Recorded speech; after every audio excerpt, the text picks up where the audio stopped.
de julirde nde ɓe nata julirde mawde karama ko alfaɗa histoire on ɗon kadi no woni a paam a faami donc ɓayɓe lontiniɓe tawi ɓe kutuba ɓe haala gongaji ko gangunal maɓɓe donc ɓe waɗi ɗon manigance ji bappa ɓernde nden no woodi donc ɓe takkanta ko goɗɗa ko gonga ɗum ɓe yewtata fayda ko gongaji ɗi tagaɗo be faljeyi mais sa ndaari hay fi o labe ɗo no yewtira non min komo mi labe je suis un vrai natif de labe naynugol ko biyama leluma maɗo nokkugo woni ko an ara ko mawɓe an ari labe mi heɓami min ko labe ɗo tigi tigi labe woni ko amen un vrai natif a faami donc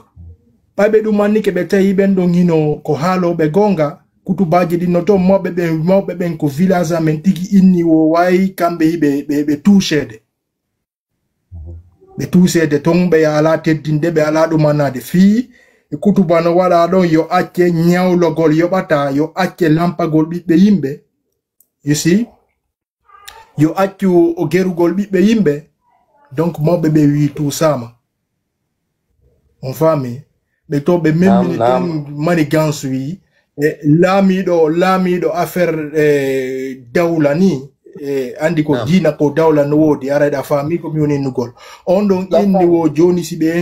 inviteɓe yo ɓen inviteɓe yaw ko makko kadi ɓe yayni inviteɓe ma ɓen ko inviteɓe an inviteɓe an ɓen ko inviteɓe makko ha ɓe watti ordonugolɓe yo ɓe acci woɓɓe go kadi julna ko julirde ton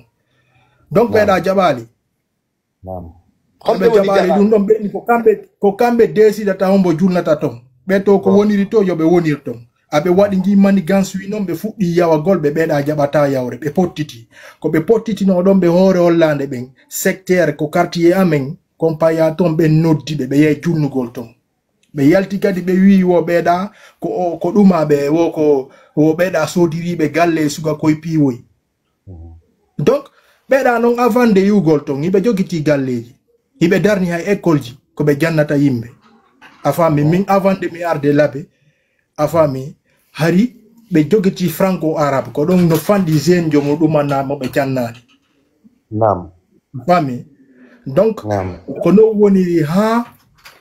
no fewndori fewnɗo ni ɓayɓe woni ko juulirde ton min combat an on depuis 2017 fop no andi ɗum noon depuis ɓe iwri ko juulirde amen compaya combat an on ko artirgol ɓe ko juulirde compaya mais mi jokki ha fewnɗo ni lan jokki mais jer adulte ɓe e mawɓe amen wonɓe toon ɓen ɓe sali par ce que yiɓe baari ɓe yiɗaɓe ya arta toon ko minen je noon faala ɗumannagol min noon na toon mi woni mais sabu yimɓe ɓen ko innayno kon voilà ko sabu maɓɓe terrain ji bus sooda ko village amen hande terrain no mari toon valeur bus déplace yehi darni wonoygol takko maɓɓe a faami donc si woniri noon ha ɓe haali gonga kan en fait na kamɓe attiwigol labbe ko janfante min ko galle ɓe pita min jandi ko kawa men neli men neyi men hamdallahi ɗon ñaari waɗa a faami mais hay kawraɓe amen innayno ono labbe goy ko janfante min ko noon min jandiri kan haala mi nani labbe ko école ɓe sikkude ko ɓeynata ko labbe ko école on nu mi andi ko pilugol goɗɗo voilà e mi ari kadi mi ari labbe ɓay mi hawti labbe mi yi réalité ji ɗin mi tawi way se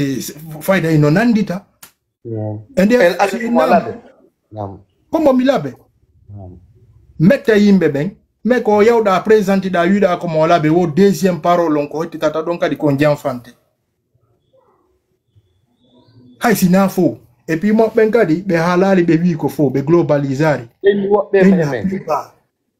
voilà ɓe wi na fow ko woɓɓe ɓen ko ɓen no woɓɓe tuusaɓe ɗon ko ɓen kadi holli direct e aduna on fof kadi labbe ko janfante par ce que ɓe janfiki kadi ɓeya you see gonga si tawi no ɓe hollali ɗum ɗon ɓe wawano yewtugol ɓen mawɓe ɗon kadi ɓe yewti ton haala ɓe wi ko wi'aɗo hino jangi mo jama on wi no jangi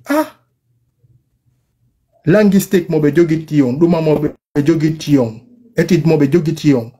ko Afrique ɗo ko ɓe ɗiɗo jogitino ɗum noon fo hino andi ɗum noon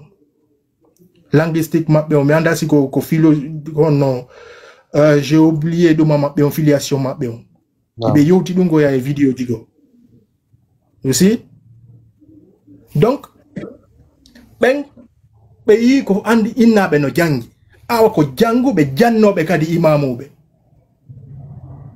Naam. parce que min si mi ko mabbe na imamu jo goto mi fottata don gila mi ari labe gila mi arno labe l'an 2002 Naam. afami la